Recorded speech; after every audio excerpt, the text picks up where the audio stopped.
Hey, what's going on, everybody? It's episode 288 of the Audible Farm podcast, and this episode is brought to you by the Fort Dodge Fine Arts Association. The Fort Dodge Fine Arts Association is all about supporting and connecting local artists, musicians, and creators right here in north central Iowa. Head over to fdfineartsassociation.org to find their community calendar packed with upcoming concerts, art shows, theater events, and more. While you're there, check out their podcast, FDT. It's available wherever you listen to podcasts. That's the Fort Dodge Fine Arts Association, celebrating creativity and community in the Fort Dodge area. This week, I'm doing a replay episode. This one's kind of fun. So a couple of my friends went down to Nashville, and they're doing the whole music thing down there. They played they played a show, basically. I think it was at the Commodore. I don't know. So anyways, Jesse Wilson and Scott Kirkhart went down to Nashville, and I think it's pretty cool. That's the basis for this episode. It's neat that they go do things like that. There's a part of me that's like, I don't know, maybe someday I'll go down there, but it's not really super high on my list, but I love it when people have goals and then they go accomplish those goals. I think it's one of those things with age, you kind of figure out like, oh yeah, it's nice to see people succeed. When you're younger, you have that little bit of jealousy in there, like, I wish I could go down there. But, it's so super cool to see people chase their dreams, follow their dreams, accomplish a lot of things. And this episode's kind of about that. I'm going to go back. We're going to go way back. And we're going to go back to 2019 and 2020, as a matter of fact. I sat down with both of these guys. I actually have one episode with Jesse that's earlier, but it was a group episode. So these are the first episodes I ever recorded with Jesse Wilson and Scott Kirkhart. As a matter of fact, I'm fairly certain the Scott Kirkhart episode was the first time I ever met him. So we're going to go back to basically 2019. It's let's see here, October 24th, 2019. It's episode number 58 with Scott Kirkhart, and it's let's see here, it'd be October 13th of 2020, episode 110 with Jesse Wilson. Those are the two episodes. We're just going to kick over into it. A little preface for anybody watching. The first episode with Scott Kirkhart was before I ever did video. So there's going to be no video with that one. And the Jesse Wilson episode, believe it or not, the video is Patreon only. So you guys, I pulled it out.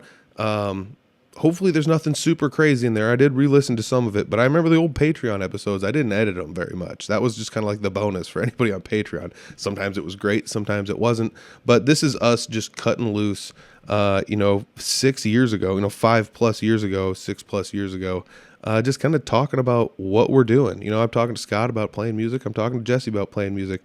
So on the other side of the intro music, there's going to be some stuff with Scott. There's going to be no video with that one, but about halfway through the episode, we're going to pitch over into the Jesse episode, and I'm going to sit down and talk with Jesse about, going to jam nights and things like that. I do want to say, stick around for that Jesse episode because the pants I'm wearing in this are absolutely hilarious. I'm so glad I don't have those anymore. But yeah, that's a thing. So much has been learned in these podcast episodes. We've all gotten better at being interviewed, and I've gotten better at interviewing people. I've learned that you can edit things and redo things if you really want to. I was so focused on being organic that I was like, professionalism's not really what it's about. But that was kind of the fun part about the old podcast. Anyways, enough about this. This is a long intro. Enough about this. Kick it over into the music. It's episode number 58 with Scott Kirkhart. It's a replay. And then episode number 110 with Jesse Wilson. It's a replay. These are just little bits out of the episode. You go back, listen to the full episodes, whatever. Here we go. Let's do this, guys. It's the Audible Farm Podcast with your host, Peter Stockdale.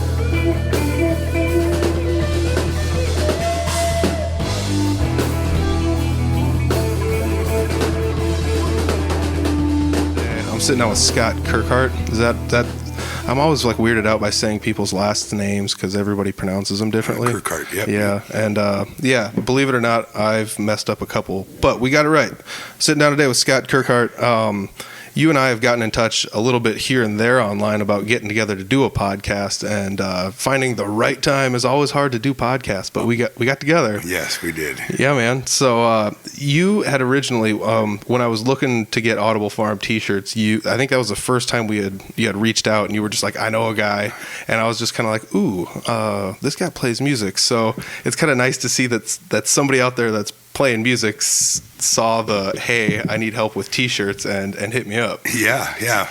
I mean, not to be like, hey, I didn't go with the guy you suggested. No, you didn't, but that's all right. But it got us in touch with one another to do a sticker exchange, and now we're doing a podcast. Right on. Yeah, man. So you were saying that you actually do listen to this podcast quite a bit, not just this one, but a lot of podcasts. You know, you spend a lot of time on the road. I do. My full-time job as a FedEx driver, so I get to listen to a lot of podcasts. Oh yeah, man. That's you spend more time on the road than I do. I mean, I spend a lot of time on the road, but I spend a lot of time on the road. So let me ask you this. This is going to be something that's weird, kind of off topic right away. But I've found that the more I drive on the road, the less I want to listen to music. Does that make any sense? Yep. No, that's correct. Are we getting old and just wanting that talk radio back, or what's the deal? Well, that's the nice part. You know, you're always alone in a vehicle. Yeah. You kind of want somebody to conversate with, or at least listen to some human interactions. So Yeah.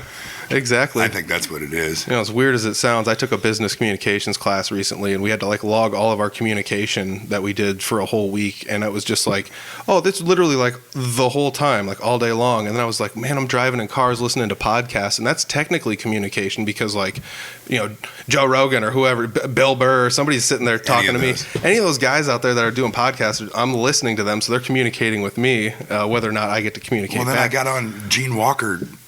Recommended one of the podcasts. Disgraceland? Yeah, and I started listening to that. Dude, I'm like, this is awesome. I was listening to that on the way here. Oh, were you really? Yeah. Oh, yeah, it's great. Yeah, there's a new one out. They got a good stuff going there, and that's one of those like big time podcasts. I didn't even know it existed, and I was just like, holy cow, this is so good. And there's a bunch of them. Yeah. I mean, there's something for everybody there, from like SoundCloud rappers to anything. the Rolling Stones to, I mean, you name it. There's something for everybody.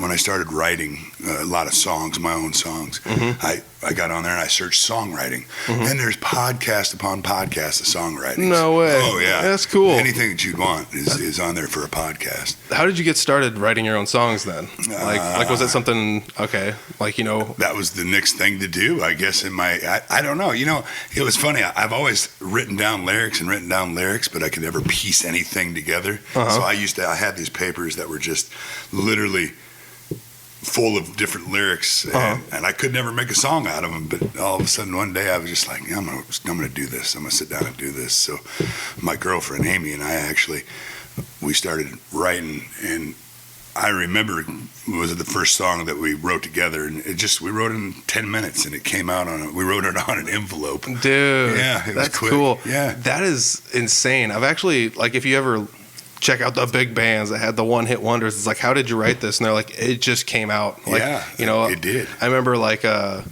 hearing a story once about like Round and Round by Rat. They were just like, we wrote this thing in like one sitting. We just like got together and it was just like and it's just like, okay, we got a whole song here. Yep. And it just came out. So that's crazy. And that's how it started, was a guitar riff. And I was like, oh, hey, this is pretty cool. Let's figure out a song. And it was going to be a song about being in love. It ended up being a breakup song of all things. But yeah. So, dude, that's crazy. And you wrote it down on an envelope. On an envelope, and it took us about 10 minutes. Do you still have the envelope? We do, yeah. That is so weird. That is so cool, dude. Yeah. Oh, man, as somebody who does not write music, that'd be me. I have written music and it's garbage, and it's not garbage, but it's just, you know, you when you put music out there, it's really like you get a little self-conscious because you're like, oh, here's this art, you know. And you're very self-conscious. So I always just kind of hold my stuff back, but you were at least smart enough to like catalog all these ideas you had for lyrics or like little ditties and things like that. Yeah, I was just even driving around in a FedEx truck for 20 years. Dude, you know, I've been with FedEx for 17 years. So, you know, all of a sudden I'll hear a song and then it'll pop something in my mind about this, and I'll just write it down on a piece of paper and shove it in my pocket. And, dude, that's genius. But now we got phones. And you're so smart to do that because I mean, I know what you're saying. You have those things where it's just like, dude, this would make a good song lyric or something. Right. And then if you don't write it, it's just like those comedians say, if you don't write it down now, you'll forget. Right. And you always forget. Well, it's always like, you know, you wake up at 2:00 in the morning and all of a sudden you're like, oh man, listen to this song. And you need to write that down because sometimes that's the best song that you'd ever written at 2:00 in the morning. You know, exactly. You have an inspiration or, you know, an idea that throws in your mind at 3:00 in the morning. And always write it's it for down. real, you know, like you said, it could be, you gotta have a piece of paper with you on you, like write down just, even if it's just like a couple lines or like one line and another one, or like the idea, like I've had just like song titles where it's like, dude, I could just hand this song title to somebody else and they could write a whole song about it. That's where Imagine came from, which is, it's a Christian. It was the #1 Christian song out. Then it made the #1 pop charts. I Can Only Imagine, or whatever that song was. Yeah. And after his dad died, and when he was a little kid, he wrote in a journal all the time, and here Imagine comes out, or he keeps seeing the word imagine. If I could only imagine, if I could only imagine. Oh, man. And next thing you know, here's the #1 song in the country. That's crazy. Yeah. You know, gosh. Maybe that's what it comes down to, is like actually writing the stuff down, because, you know, our memories are so faulty, and that's terrible. That's one of those things. But it's more easier now than ever, because your phone. Yeah. Just type it in your notes. Yeah. Whatever you got. Or even if you're just playing around at your house, like it takes no data to just turn your phone on and hit record. Right. As if you hear something that you've played before, you could probably refigure it out. But, you know, like if you just play it once and be like, I'll remember this tomorrow morning, you won't remember it. Never remember it. Or it just won't feel as good because you don't remember it the way you remembered it the night before. You Yeah. know? So, and that's genius. I don't know how many hours I spend playing in my basement with recording equipment. Like this little portable digital recorder thing I got. Like, it's just sitting there. I should just be recording everything I play. Yeah, and even if it's the dumbest idea, or you think it's the dumbest idea, it could be the coolest idea ever, Yeah. you know?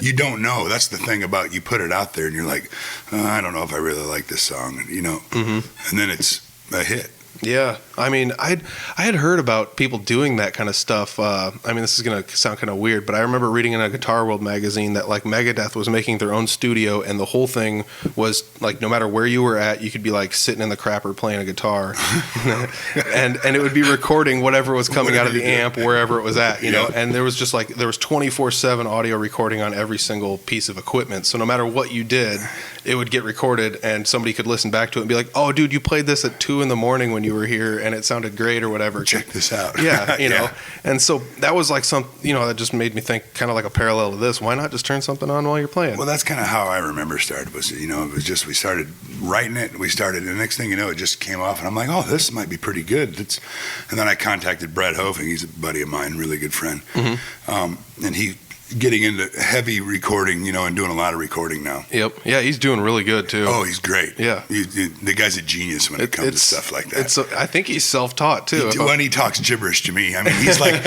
well, we need to take the 6K out of this one and this, and blah, blah, blah. And I'm like, huh? The deeper people get into that, I'm just like, I got no clue. Yeah, I just play guitar and sing, man. So I was like, hey, I want to record this. So he came over to my house, and we just recorded it, you know, and then I got on TuneCore. You can send it to TuneCore, and next thing you know, it's on Apple Music. Sweet. And then I had a buddy said, I really want to make a video. Mm-hmm. Let's make a music video out of it. So, dude, cool. Tim Fox out of Albert City, he owns TFC Photography. He says, hey, let's do this. So we got together and made a video, and now we're at like 35,000 views now, or whatever it is. That's insane, dude. Yeah, it's crazy. That's so crazy. Man. You know, and that's just kind of how it happens too, is you just, I mean, it's nothing against DIY, because that's kind of like a DIY thing. It just happened and there it is. Yeah. But like, I mean, I could make a music video, but is it going to be the greatest music video ever? Nah. Like, it's easier to just be like, hey, just let somebody else do it. And dude, I perused the YouTube channel on the way up here, right before I left Humboldt to come see you, and I listened to a couple of your tunes, especially the one you sent me. I listened to that a couple times, just trying to like get in the vibe of this podcast. I mean, it's great stuff, and I don't know how to describe it. It's like country, but it's not quite just straight country. You know what I mean? Right. Yeah. It's kind of got a little, I don't know, southern feel to it. I think so. I'm more of a southern rock. Yeah. Style. I like the Allman Brothers are a huge. Yeah, dude. I love the Allman Brothers, and I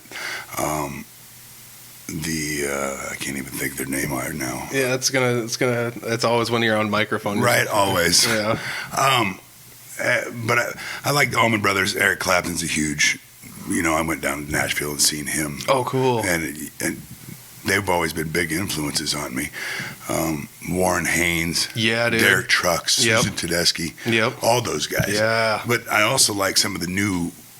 I don't like the bro country so much that, you know, sit on a tailgate and drink a beer stuff. But I love some of the new writers like Ross Ellis, Mitchell Tenpenny. Some of their lyrics are just insanely good. You know, let's like take a tiny pause there. Isn't it weird now that like it feels like country was always, you had like the good country and then the outlaw country, and that was just two factions, and now there's like weird little subgenres in country completely, and it's always weird because you get a country station and they'll play them all, like from one end to the next. So and it's just kind of wild. So it's tough to call something like country or like, you know, just country, you know. Blackberry Smoke, that was the other band that I love that's out right now. Love them. Yeah. You know, and that's kind of a southern rock band is what they are. I've seen them a couple times live. They're incredible. But I opened up for, met Ross Ellis. I opened up for Ross Ellis and Drew Baldridge doing acoustic shows. In Alta, Iowa, of all places. Cool. 40 below zero. Here comes this kid from Nashville, Tennessee, and he gets pulled over by the cop he's on his way there. Oh, jeez. And man, this kid is such a great writer. Check him out. Ross Ellis Music is what it is. And he's incredible. All right. Oh, man. Ross Ellis Music. I'll have to bookmark that. I need to put my phone in my pocket. That vibration's coming through the mic. All right. There we go. Put it away. So, you say you like to, like, I don't want to say like southern rock, blues, stuff in that genre. How did you go from that to acoustic? Like, did you like start playing guitar as a kid, or? Well, I actually played drums. Okay. I've been noticed on your podcast, everybody plays drums. You know, you got Jake and all those guys in there. Yeah. The world seems to be short of drummers, yet I've interviewed like a million of them. I was a 3-time state jazz band drummer. Oh, geez. And then I went to college and played drums. Oh, gosh. And I went to college with, you know, like Kai and Jared Wigert, and you know, we all played college. We played drums together all the time. Oh, cool. And then all of a sudden one day I just quit. Oh, why? I was just like, I'm done. I'm just tired of this, you know. I got other stuff to do. I was working radio part-time, you know, and I wanted to get into the radio thing, and I got tired of it. I was burned out. I played since I was 15, 14 years old, drums, you know. Yep. And then I didn't play anything until after 9/11. Okay. And I had a buddy, Brian Jensen, from Manson. He was stuck in Florida, you know, after the whole 9/11 thing, and you couldn't fly anywhere or anything like that. And he says, "Man, if I ever get back, let's buy guitars and let's learn how to play." So we bought a guitar and we bought chord books and we started learning how to play, and that's just how it ended up doing that. Dude, that's awesome. Like, the buddy system is one of the coolest things ever, because that was what kind of drove me to get beyond just like playing what's written down and actually like improvising and doing your own thing. Was just like having a buddy to be like, you go learn something tonight and I'll learn something, and tomorrow we'll get together and we'll show each other what we learned, and you learn twice as much, twice as fast, you know. And you know, we liked the same kind of music, but he was into some other alternative stuff, you know, and I was like, well, that's pretty cool. I'll try to learn that. And I don't know, one thing led to another, and then it just becomes part of your life. Like, literally, I wouldn't know what to do without it anymore. Yeah. I mean, I have a guitar in my hand when I'm not in a FedEx truck most of the time. Yeah. I mean, there's almost always like a guitar within eye shot. I was always a big fan of like putting one next to a TV, you know. Always. I usually have one by the couch. I usually have one in the bedroom. There's always a guitar sitting around somewhere. Yeah, it's always fun. Like, I never realized how much I actually sit down and like play my guitar, but like I will just like be like doing homework or whatever I'm doing, sitting at a computer, and then it's just like you just turn to the right and you're like, oh, I'm gonna pick up this guitar quick, and then you just like play, even if it's just 10 minutes, 20 minutes. Sometimes it turns into like an hour, and you're like, oh, I gotta put this thing down so I can get back to, you know. It's weird because it just starts soaking up your time, and I never thought when I was younger I was going to like enjoy it as much as I do now. Right. Yeah. Well, it becomes a part of you. Like, you don't. That's what it is for me anyway. I mean, it's literally like I'm sitting here watching TV or whatever, and I got a guitar in my hand, whether I'm just noodling around with my fingers or playing chords or doing whatever with it. I mean, I always have one on my hand. Okay, so let me ask you this. Is the accessibility of the guitar one of the appeals? Because you can't just like sit there with a drum set in your hands, like waiting to put, I mean, you can sit there with sticks and just always beat on stuff. Well, as a drummer, sorry all my drummer fans out there, but they never got any good looking chicks. So no, that wasn't it. It was, you know what? I remember drinking and having a good time and in a buddy's garage.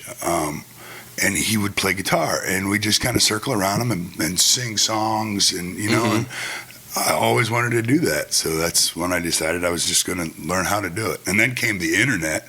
Yep. And well, you know, 3 chords, you know, every old classic rock song there is. Yep. I mean, and that's kind of how it started. Yep. Dude, that's what it is. when I teach guitar lessons to like beginner guitarists, and that's one of the first things I show when I show them like a handful of open chords. Is I'm just like, all right, here's like any song by Tom Petty. Check it out. You can play the whole thing. Yeah. You know, and it's just and you just start like showing them stuff. And they're just like, oh my gosh, I didn't know this. It's like Sweet Home Alabama. Yeah. Oh my gosh, I can play. Yeah, you can play this. Right. You know, and that's one of those things that like once they get through that initial like, all right, we got to learn what notes are and where the chords are at, and then it's like, oh wow, actually, you know, because they don't know that the internet can like open up all this stuff to you, but like that's all I'm trying to be is like a conduit, you know. So that's all I did is I just kind of set it around and played acoustic around the house, you know. And I think I'm 43 now, and I think I was 35.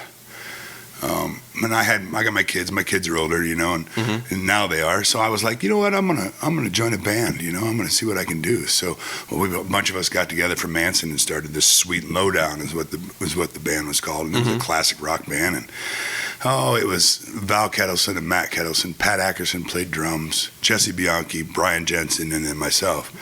And we loved it. It was fun, you know. It was just a good time.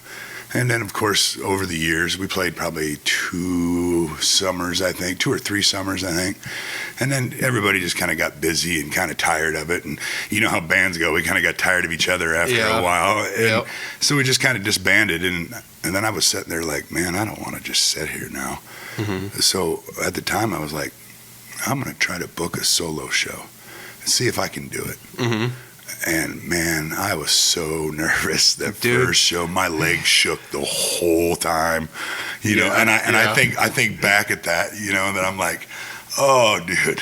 That's all I keep thinking is just like, how do you guys that play solo acoustic guitar? How do you do it? You know, it's like. Even somebody that doesn't sit there and do as much finger picking and diddling and stuff, even if you're just playing open chords and singing, like I don't know, like it's not impossible. I've done it one time, and exactly like you said, I was just like the whole time you're like, I want to throw up, like you just right. Oh yeah. I mean, scared to death. And I'll never. At that point in time, I wanted to become a better guitar player. So I kind of surrounded myself with people that were a lot better than me. Yeah. You know, like Chris Carr and Jeremy Ober. Smart, yeah. And they taught me a lot, you know, and so even Chris, you know, came out to different solo gigs and played with me. Oh, cool. And we did like a tandem, a duet type deal for a while. And that was fun. But you know, I really kind of, and then you learn how to become, we're all good musicians, but you learn how to become an entertainer when you're a solo person. Yeah. Because you have to entertain the crowd. Otherwise, you're just another guy up there singing, playing tunes. That's like the one thing I always thought was like, I'm perfect for sitting in the corner and playing and having people ignore me. You know, not like ignore you, but like I'm a live jukebox, right, you know, but at the same rate, like I'm not something where you should put me on a stage and everyone should face me. I never figured out how people could do that. You know, it's not that I'm not entertaining, but I haven't cracked the code of whatever you guys are doing. You got to learn how to work that crowd, you know, and that's sometimes the hardest part, you know. And as soon as you walk into a bar or a winery, you know what kind of a crowd you got right away. Yep. Whether they're into it, whether they're just kind of sitting there, you know, and then you just kind of get them into it. Chris Carr does a great job of it. Yeah, Ober is a great friend of mine, and he's got that style of music and personality through his music, where his music kind of demands your attention when you listen to it, you know. I mean, it's kind of like, whoa, listen to this, you know. And that's what the cool vibe is about. All right, okay, so my recorder was full, but we're back. We're talking about Jeremy Ober. You were saying, like, you know, everybody's got to have this own style of being themselves or interacting with the crowd. And we were talking about Jeremy Ober just kind of having this style all of his own.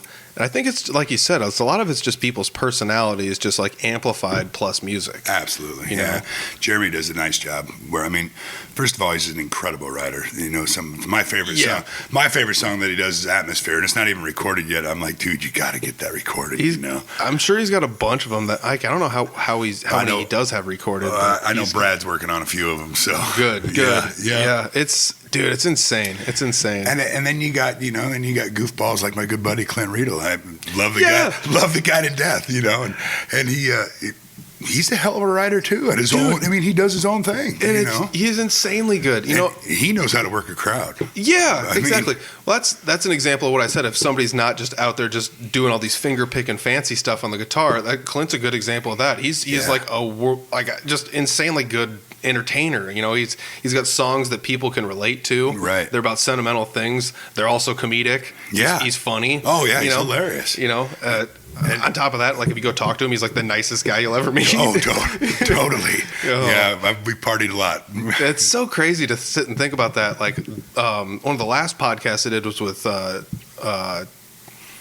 Chip Evans. Chip said, God, how did he word it? It was like music takes all kinds of people, and that's like a good example of that. It was you just named 3 extremely different people with 3 extremely different styles of portraying themselves on stage, and they're all amazing musicians. Right. You know? Yeah, all of them. And so, and that's just around here. I mean, imagine what it's like out elsewhere. Yeah. You know, I mean, and you know, Ober does his own thing. He's great. Brutal Republic is awesome. Yeah. You know?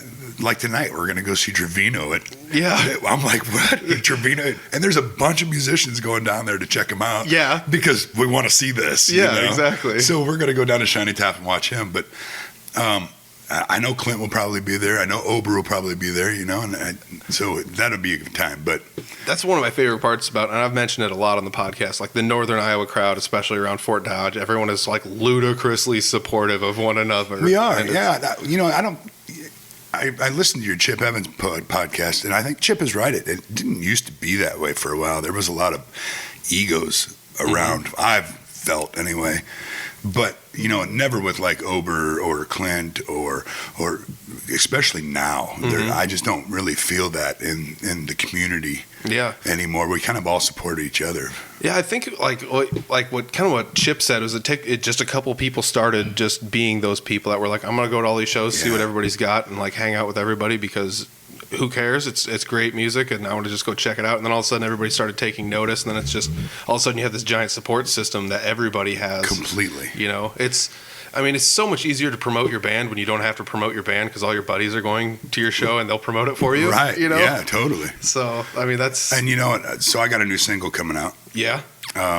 Just went to TuneCore today, so hopefully in a few days. Nice. Hopefully, let's see, the Thursday the podcast comes out. So maybe I'm hoping but Thursday or Friday it pops out. Yeah. But you know, I wanted to do the first one was all solo acoustic, and then this one was like it needs a band. It really needs a band. Mm-hmm. So I got Brad Hoving playing bass. Nice. I got Ober playing lead guitar. Cool. And I got Caleb Ferry playing drums. Dude. You know, and they're not country players. No. You know, but they loved it. We all had a good time doing it.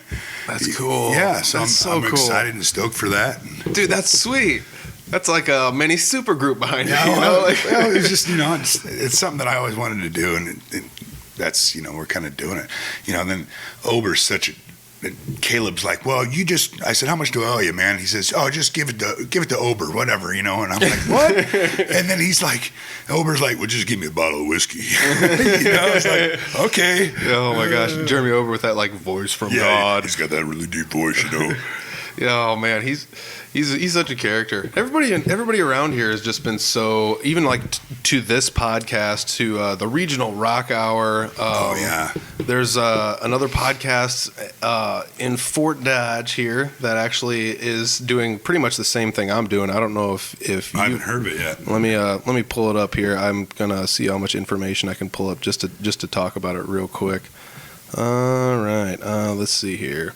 We're talking the Indie Music Room, and I have Heather Kelly.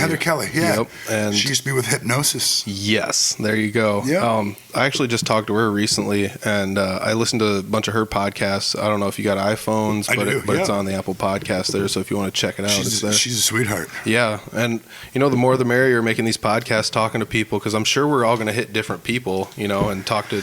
Well, that's kind of what cool part about yours is you're getting all these different. I'm trying my best, man. I mean, you know, you got the.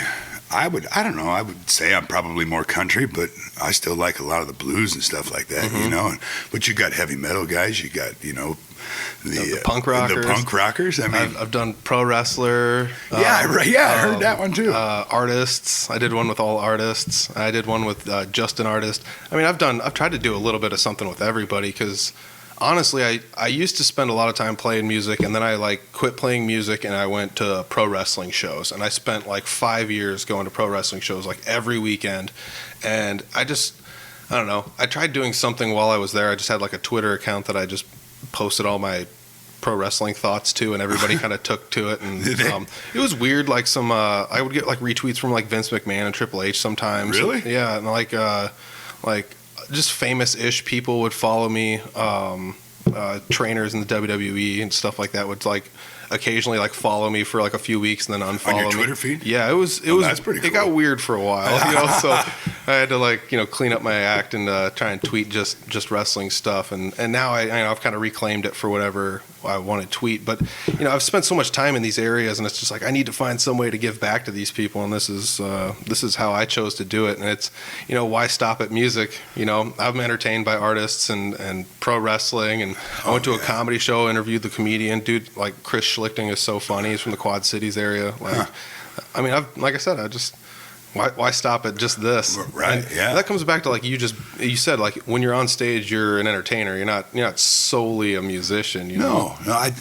Honestly, I think being a musician is just half of it. You gotta work that crowd a lot. Mm-hmm. Yeah. And I mean that's the parallel I think between all of these things is like I just wanted to like talk to these people who are entertaining people, because that's when I go out on the weekend or a weeknight, it's just like I just want to be entertained. I've driven halfway across the state to spend $15 to watch whatever for an hour and a half just so I can drive back home, because it's worth it to me. Right. Yeah. I agree completely. And whether or not I want to document it or just talk to the people. And it's not that I get out very often because I'm always booked doing something, between Salty Views and solo stuff. But I love to go out and watch the J. Clyde band. They're all a bunch of good friends of mine. Yep. I love going to watch Ober play, whether it's solo or with Brutal or whatever duo that he's doing. I love to watch the Blue Ribbon Ramblers. Jordan's another one that's a great one. He's doing a solo thing just with Clint right now. Those guys are so fun to watch. Yeah, and there's a lot of talent just in this area. Yeah, and it seems like everybody's not just channeling it one direction. They're all splitting up their time to and being good about it, to just be like, we're just going to do a little bit of something here that I can't do in this project, and and like teaming up with other people, kind of like on your newest album. I want to talk to you about Salty Views, but before we do that, you have an album coming up. It's going to be available very soon, if not when this podcast drops, the next day. Yeah, my new single will be out. It'll be on Apple Music, iTunes, all that. Yeah, everywhere you stream it. Yep. Your last album. Yep. That's available everywhere as well. Yep, correct. I remember. Yep, Scott Kirkhart Music. Yep, just check out Scott Kirkhart or on anywhere. Yeah, anywhere pretty much. And then hopefully by the end of the year I'll have like a 5-song EP out. Nice. Be released. Dude. And then November 23rd, we decided that was originally going to be the EP release, but I was like, I don't know if it's going to be finished by then. So I talked to Brad Hofing, and I teamed up with the Carroll Brewing Company, and I said, you know what, let's do a 90-minute live album, live at the Carroll Brewing Company. Cool. So I had to figure out all licensing and stuff with the covers that I do. Yep. And then my originals as well. And Brad's like, yeah, man, I'm all for it. Let's do it, And sitting down today, I got Jesse Wilson back with me. Jesse, it's been a while since I talked to you on the podcast. As a matter of fact, I think the last time I talked to you on the podcast was like you were kind of coming back into the music scene. You had just written a song that you were doing the music video for it, and it hadn't quite been released or anything like that, but you've been going to jam nights and things like that up in Barnum. And it's been a while, but you've been busy. That's right. Yeah, man. So what kind of stuff have you been up to, generally speaking, I guess? Still hitting up jam night on Tuesday, getting some practice in there. That's always a good experience for a musician. Yeah, definitely. Recently got a studio rolling at my house. I've been doing gigs, steadily getting gigs now, so that's good. Picking up, and I'm recording some original music, and that's cool. Yeah, that's cool. Yeah, those like Barnum jams are like some of the funnest things ever. I mean, like, I don't know why I just look at that. It's like, this is so fun to just be able to go out there and just play with other people. And like all of our confidence levels are slowly building. We're getting comfortable like being around one another and playing with one another to the point where like you're jumping in on the bass, you know, and it's like, do you play the bass? It's like, well, no, but like, can you play the bass? And you're like, well, I mean, I could try. And then it's just like, play this note, and you're like, it's over here. It's like, well, you know where everything's at. You'll figure it out, you know. And those are good times. It's fun. It's really fun because I mean, like, that's what I'm doing up there. Honestly, like, I know how to play a bass, but I'm not a bassist. Right. But you know, it's kind of fun to get up there and like halfway through a song, you're like, I'm rocking out to this. I'm getting into it. Feeling it. Yeah. And, those are some of the funnest times because you get like musicians that don't get to generally play with each other, and you all get together and just have a awesome jam. Good times. Yeah, I mean, every time somebody shows up in drums, it's like, yeah, like everyone cheers. It's like, thank God there's a drummer here. This is the best thing ever, you know. And it's pretty fun because like Carson was on the drums the other day when she showed up, and I'm like, I didn't know you could play drums. She's like, I don't play drums. I'm like, you're better than me, you know. Like, come on, play the drums, man. You know. Good time. You know, that's just like super fun. I like being able to go up there and play, like, you know, tag on bass lines to your songs, or like bass lines to Clint's songs, and or like, you know, play leads to somebody's stuff, or like go up there and, you know, these are songs that normally I would want to play at jam night, so I'll play them on acoustic, and you're playing bass, and Debo's playing leads. You know, Debo's Dan Blair, but you know, shout out Dan Blair. Yeah, no shit. My lead guitarist right now. That's so cool. Like in a matter of like no time, he had, you know, I talked to him on the first podcast, and he wasn't really playing shows anymore. And then I talked to him, you know, 100 episodes later, and he was like, you know, I'm looking to get out there and play some more, you know, and stuff. So I was like, well, start coming with me to jam nights. And I just started dragging him with jam nights to the point where, like, oh, well, you know. Got my attention. Yeah, Jesse was just like, you know, it'd be kind of cool to have somebody play lead guitar with me, you know, because it's pretty neat when, you know, if for a while there was no bassist there, and if nobody's playing drums, it's just a acoustic and a lead, so you get that environment that you normally wouldn't ever get just playing by yourself, you know. So you're like, oh, this is neat, you know. And heck yeah,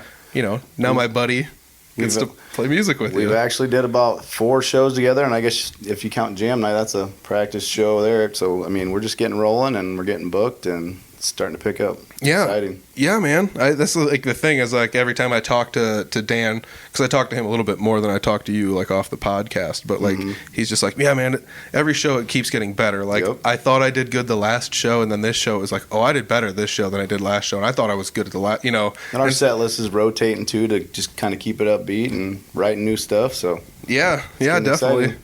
Yeah, I mean, that's another cool thing about like writing music and stuff is now you have a studio, and it's like when you think like studio, everyone's like, oh, you've got these like crazy like partitioned off rooms with like glass things and these huge mixers and stuff, and it's like I got like a laptop and a microphone, dude. You know, and that's all you need. Yep. Isn't that the wildest thing? Because when I first set up like and I always like, I'm a quote unquote studio, you know, like when I set up my studio, I don't ever say that because it's just like, well, it's just a laptop on a table with like a microphone. It's like nice monitors. You know, I don't even have monitors. It's just like I just have headphones because I don't know. I mean, it'd be nice to have some monitors actually instead of relying on just the laptop sound if you want, you know, because that's not enough. But it is one of those funny things where it's like you really don't need almost anything to, you know, you don't need elaborate stuff. You don't need, you know, need thousands of dollars worth of mixers and stuff. And my setup, it's on the downside, but it does what it needs to do, and it just I'm blown away. You know, like you know, the stuff you're showing me or the stuff I get to listen to, I hear on the regional rock hour, even. You know, kind of cool. It's like, dude, this is cool. He's making this all, you know, himself. You know, at his place. Just released my first one I ever did in my home studio, 1027 Studios. Woo! Hammer Down. That was on regional rock hour a couple weeks ago. Very cool. That's really cool. You know, and shout out to Mason for that. Absolutely. Almost every single week when I tune in, he says something about Audible Farm, whether or not he's playing Three Finger Betty. He does good stuff for local artists and Iowa artists. It's great. Yeah, it's awesome. So shout out Mason for playing some tunes. But I mean, like, that was like the crazy thing. So I was just like, you go online, it's like, oh, if you want the best microphone, you need this 400, and it's like, no, I don't. I just need the basic thing, the thing that everyone has, you know. And it's you know, these microphones aren't anything special, and it's one of those fun things when I talk to other podcasters, and I'm like, yeah, like, you wouldn't know, you know. And nowadays, cheap stuff, I don't say cheap stuff, but like inexpensive stuff is like almost as good as the high dollar stuff. So like Sure. the entry level stuff is not that bad if you want to get into Sure. like try and make in a studio. It's like Do it. the biggest part you're going to need, I guess, is a computer of some sort. But Yep, computers some aren't even terribly expensive, and even like free software is not bad because we Sure. were talking before this, like GarageBand. yeah, GarageBand, like it's one of those ones that everybody knows GarageBand. It has an Apple computer or has had one, but it's like one of those things where, that's what I use, and it's just fun to be able to do with like a podcast and record stuff for fun. It might not be the best professional software because you don't get much extra stuff with it really, but Right. but as far as basics go, like you can pull off stuff with that. I know people that have actually recorded albums and singles with it that you're like, I believe it. like, yeah, I had fun messing around with it. yeah, and God, that's just like the mind-blowing thing to me is like the people I've run into so many people even in the last like 10 episodes where it's like, oh, you made this yourself? Like this is insane. This Right. is so good, and like before this podcast you were like, hey, you gotta listen to these new tracks, and it's like, oh, this is really cool, and it's not even properly mixed or mastered yet, but it's like, you made this here, and it's like, this is Very like a quick cool. 5-minute mixing job. That's This great is too, insane. because if you get an idea or like inspiration strike, you just push record and you got it laid down. And I think I forgot more cool stuff than I wrote down. Honestly, Oh my gosh. I'm not doing that. And that's, you don't have to worry about that anymore, and that's super smart, especially when it's like that easy, when you can just walk over to a computer and just be like boom and just plug it in and be like, here we go. Even if I need to re-record it tomorrow to sound better, here's what it sounds like, and that's one of those really cool things that Awesome. I always, I should take advantage of that more. I did for a while, and then I ended up with like a whole bunch of stuff, and I never went through it to try to make good music out of it, and I just kind of gave up. But that's, it's so cool that people Keep doing it. that's, I just look at some of the people like you out there grinding and just grinding away, and it's like, man, I wish I had my nose to the grindstone like you guys do, because you're out there just creating stuff. And Shout out Tyler Childers. it's really great that you guys are out there constantly making it's stuff. cool. And It's fun times right now. yeah, I mean, you're making new music. You're playing covers that people know. You're playing covers that people like, that might not fit the genre that you're Sure. in, and people are just like, holy cow, I know this song. And it's like the weird songs, like even though it's genre skipping, everyone knows it, and it gets them It's moving and fun. stuff. And Live shows are getting real fun. yeah, and speaking of live shows, you like came out to the Rockin' Picnic and hung out at the Rockin' Picnic for a Great while. experience. Great experience. Yeah, and that was one of those fun things where Clint was there, Clint Riedel was there, and Vinny was there, Vince Benishek. I've talked to both of them recently on the podcast, and they got booked on the show. And I was, it's kind of a weird thing because like Vinny was booked as like an acoustic act for a while, and then they were like, can you play a full set? And he's like, yeah, I can play a full set. So he ended up doing that instead, which left an acoustic set open. And luckily enough, you were there. Showed up at the right time. Yeah, and those Barnum jams do come in handy, because I was at a Barnum jam night, and Scott Dahl came out for just a little bit, and he just kind of, I was just like, hey, what are you up to tonight? And he swung out and talked to me for a little bit at the Barnum jams, and It's the first time I met him was out there that night. Yep. yeah, it was really cool because it's you never know who's watching, Sure. and he was enamored with it enough. He's just like, oh, I know this guy can play music. He can sing well. He can play tunes that are, family friendly or whatever. And I think we walked back and you reintroduced me to him, made sure we yeah, knew each other. Very yeah. cool. I mean, that's just something I always try to do for my friends, is just like, if I can, try my best to give them like the best opportunities. He was like, you bring your guitar? I'm like, no, but I'm pretty sure I can get one. Yeah, Very cool. Exactly. That was like a joke we had always made, like talking about the Rockin' Picnic on the podcast. Was like, if you come to the Rockin' Picnic, bring your gear. You never know what's going to happen. You never know what's going to happen. That. And now you know. It's Yep. just like that's how it happens. And because you never know, maybe they're ahead of schedule, behind schedule. Someone has a short set. You never know. Right. Somebody's sick, band can't make it the day of, flat tire. We never know. Sure.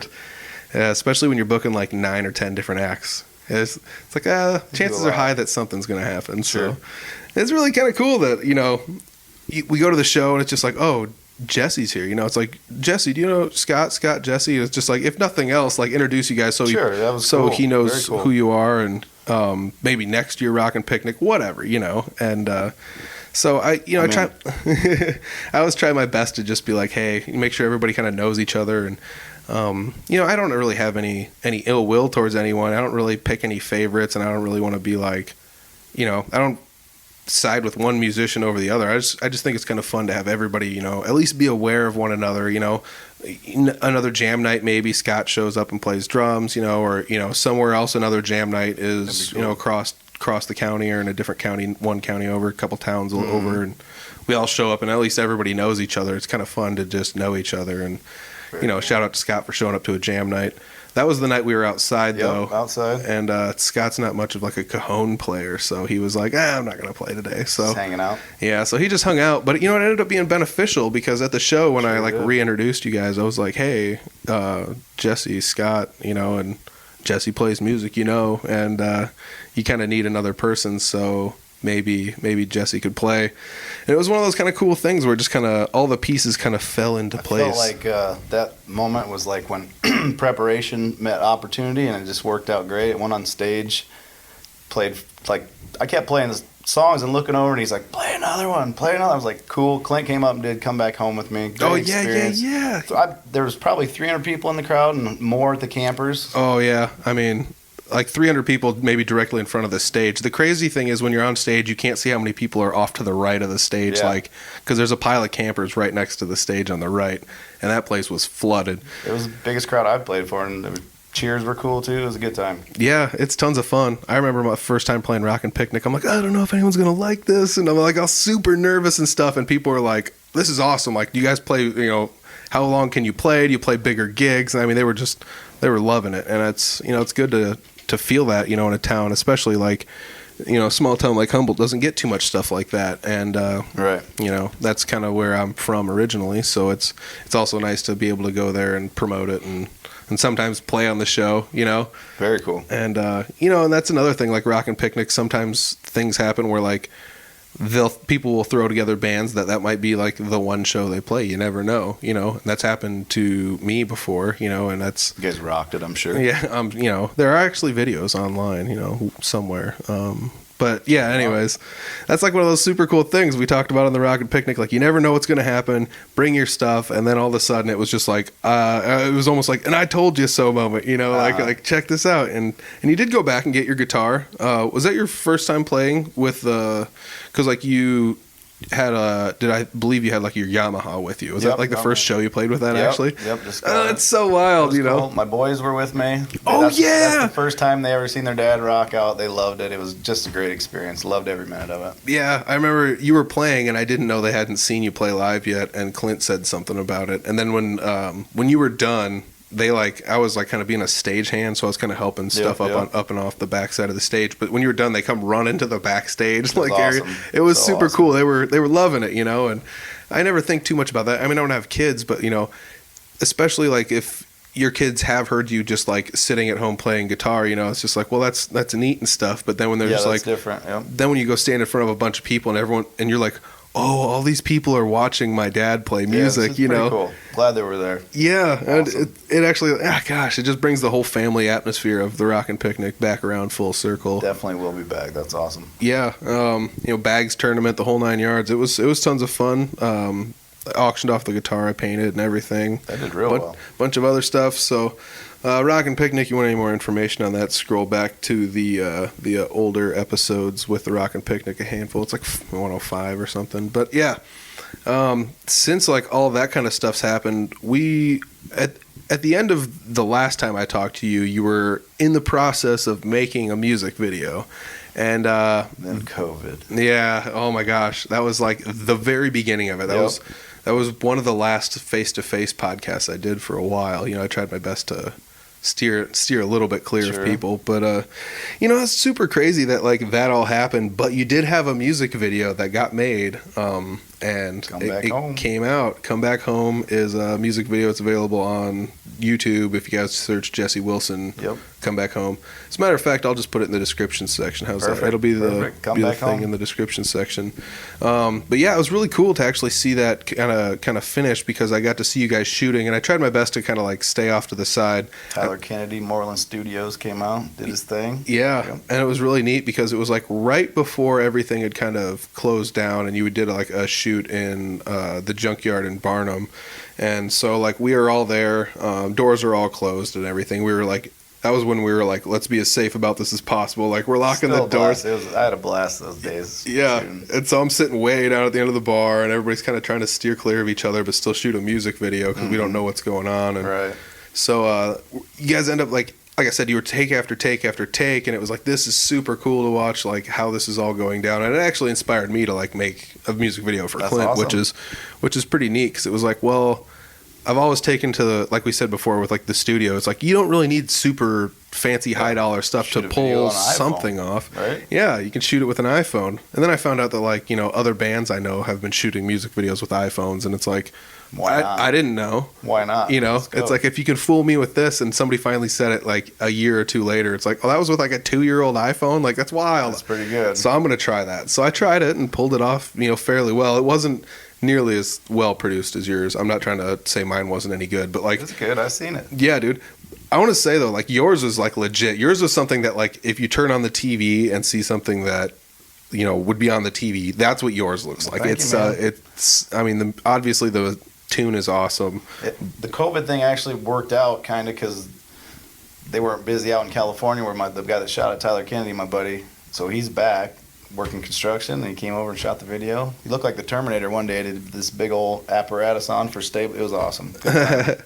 Yeah, I mean he had gadgets and gizmos and all sorts of crazy stuff going on, and like I said, I just took a page out of his playbook on like how to kind of do it and how to sync everything up and get it all in there, and it worked out really, really well. You know, I'm trying my best to do like a couple other ones for other people and kind of keep them on the down low. Yeah, I need one of those. That's what my next thing. I'm going to go on Amazon and get one of those. There you go. Take 12. Yeah.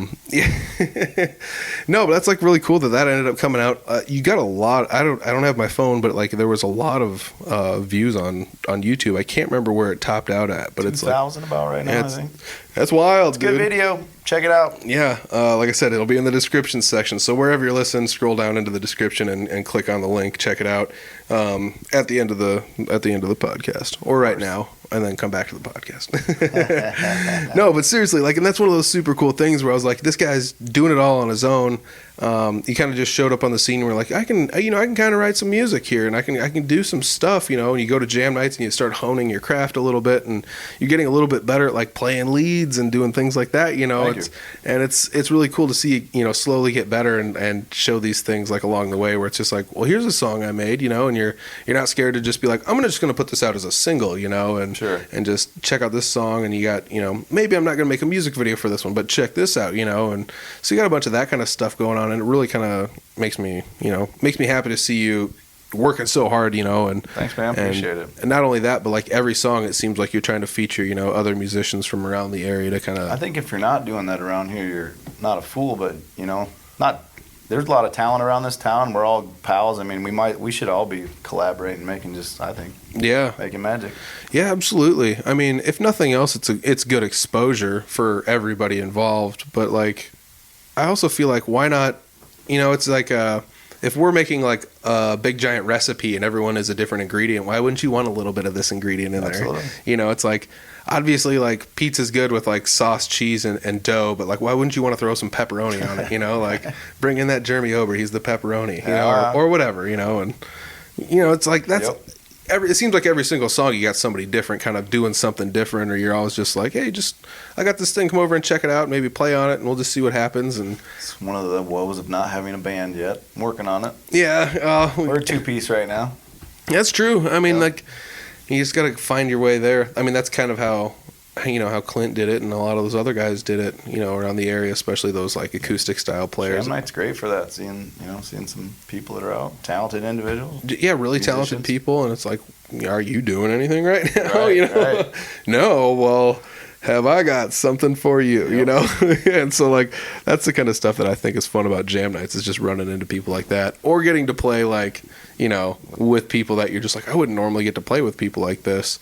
Better bring it. Yeah, I mean, I'll disclose it on the podcast, because if you're listening, it's like, why not? This is what it's for. But like at the last jam night, I kind of like secretly went outside and like told my fanboy story, where it's like, I don't really get to play, you know, too much with like, you know, some of these people. And I remember like getting to play with Jeremy Ober at a Patty's Pub Jam once. I was just like, oh yeah, this is cool. This is gonna be super cool, you know, because like cool. I looked up to Jeremy for like, you know, 10 plus years in the area as like a musician, so I was like, this is gonna be sweet, you know. And we get down to play, and it was just like, that was cool, but I didn't get to play East Side Window with him, so bummer, you know. So I was actually featuring Brutal Republic on one of my new songs that I'm not gonna release. I got about 4 I'm working on I'm gonna put out an album, I think, here sometime in the future. So. Oh, cool. So you're gonna try and like feature people around the area on like most of those songs and stuff. Yep. Not all of them, but yeah, that's really cool, man. And you know, gosh, I just think like that's something I've always tried my best to do is like find some way to incorporate somebody else into what you're doing, you know, if nothing else. I mean, that's obviously all I have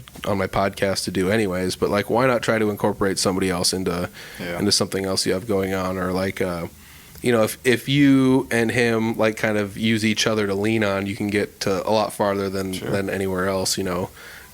Same thing with like Dan, you know.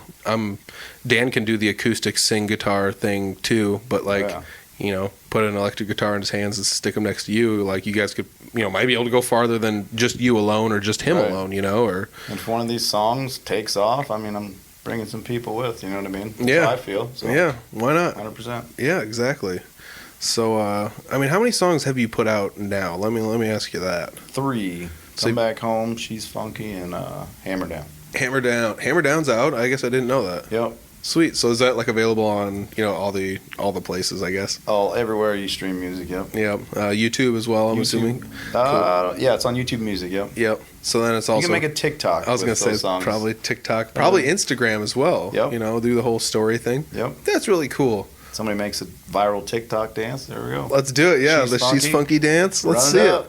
Yeah, man, I'm in. Let's start it out here in Fort Dodge and see how far it can go. You know. And that's the other cool thing about like the northern Iowa area. A lot of you guys are really supportive of one another. Like I said, jumping on each other's tracks and playing things with one another. You know, going to jam nights, adding flavor to one another's songs. You know, as far as like even how do you made this song? How do I play this song? You know, or like going along and just playing somebody else's tune. You know, or like I was always saying like with Ober. You know, it's like I'd love to play East Side Window. You know, and one time at a Barnum jam it happened. You know, and it was like, I think I kind of know how to play East Side Window, you know? And so then it was just like, I know how to play this song. So like at the last jam night, it's like, that was fun. Let's play one of Ober's songs, you know? And it made me feel really good to be like, you know, I'm playing this, so people are going to be like, this is cool. But like the whole time I'm like, somebody else wrote this and I think he's cool. And he's like a local guy too. And you can just be like, check his stuff out, you know? Heck yeah. I'll cover some of them guys' songs eventually. Yeah. So. Oh gosh. Yeah, that's the best. And that's the other thing is like a lot of people are pretty open and honest with it about like kind of trying to be like, okay, this is how you play it. Cause I know that like in the Des Moines, you know, punk scene, there's a handful of people down there that are trying to do their best to like exchange songs and things. So like, some of us are getting our music ready like that, where it's like, well, this is the bare bones basic of how you would play it, like with just lyrics and chords. So, all right, so they're getting your song out there, or vice versa. Yeah, you know, or there's a couple people in the talks of like possibly doing a whole like, let's do like 5 bands on an EP and everybody covers somebody else's song. You know, so you know, I feel like something like that would be really cool, even around this area. Who knows what spin they might put on your song that you didn't think about too? Yeah, even around here, that would be really cool to do. Like, you know, what would it sound like if somebody else did "She's Funky," you know, or like. I think that was badass. You know, like it'd be freaking sweet. Yeah. You know, and I don't know, at a jam night, you never know, you might hear it, and you know, that's the other thing. Like I said, there's people around this area that are just as nice about being like, well, here's the lyrics if you want to play it. You know, that's true. You know, I had to scrounge up my lyrics. I found them online actually, but I did find the lyrics and was just like, I'm gonna do this, you know. And of course, once Jeremy showed up, I was just like, I'm not gonna play this again, you know. But like, maybe next time, you know. Next video we put out, I want to put the words as it's singing. I think that'd be cool. Oh yeah, do like almost a lyric video. Yep, lyric video. That'd be cool. I saw that like, okay, so it's obviously a little easier to do a lyric video. You can just do graphics and you don't have to do any visual like stuff. Slideshow, yeah. But I've seen people starting to mix the two. Like you said, there's like, it's a lyric video, but it has like, there's a tiny bit of a story going on. That's how I wanted to do Hammer Down, like with the tough trucks or something, get some of that footage. Oh, that'd be so cool. Yeah. That'd be so cool, man. Yeah. And I mean, like, it's not super hard. And I mean, obviously everything costs money, and, you know, money's not, you know, something everybody has like a ton of disposable money these days, but like an iPhone and a tripod, like, you know, big things. You probably already got you don't even need an iPhone, whatever phone you got Motorola, whatever nonsense. I don't care. I don't know what phones are being made right now, but like, obviously, but yeah, you just go get a tripod and on, you know, Amazon or whatever. Boom, you're making videos. Yeah, $20, and that's all I, for the most part, I'm doing. It's just like phone, you know, recording and stuff. And, it comes down to that just being something that, if you can do something, I guess, why not? And that's probably like some of your mentality with like this music and stuff. It's like, well, like if I can play music, why not? You know? And, like, how did you end up like turning the corner from being like, well, I can play music and I'll just sit here and like, because like I want to say one of the first times I saw you was at a jam night. I don't know if it was the first jam night you went to or not, but like one of the first times I saw you was at a jam night, and I was like, where'd this guy come from? Like what? I always wonder like what entices people to come out and try and play music. I played like 7 years ago in a band, Dirty Thunder. We were like a 5-piece at one point, and we rocked shows. Then we broke up, and people had life going on.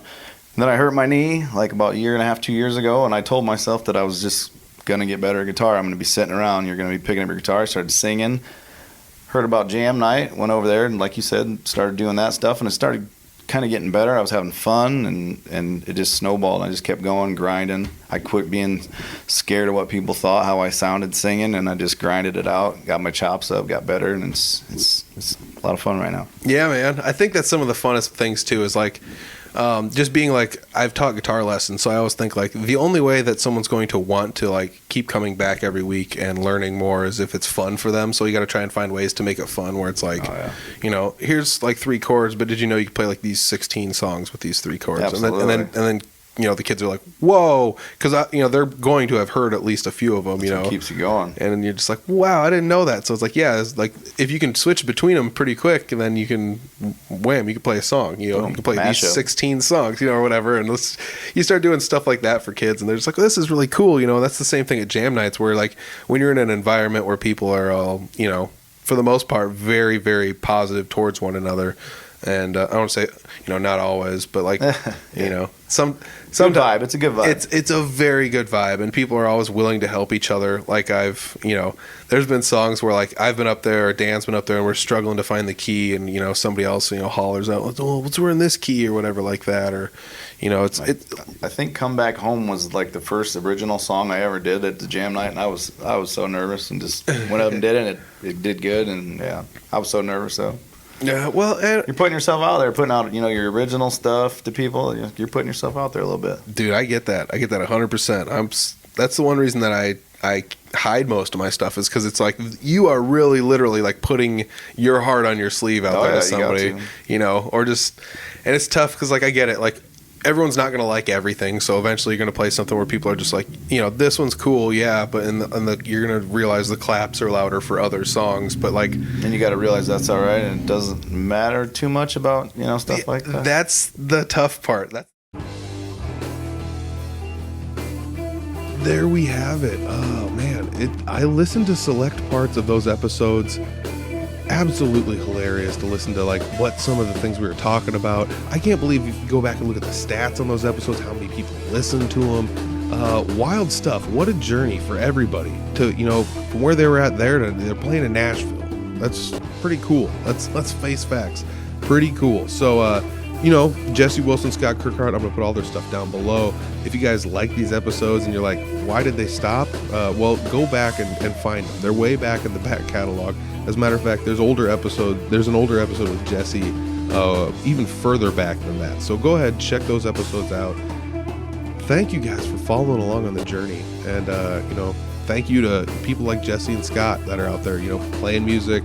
I've gotten the ability to, over the years, basically have little snapshots of what they have going on at different points in their lives. So it's really kind of cool.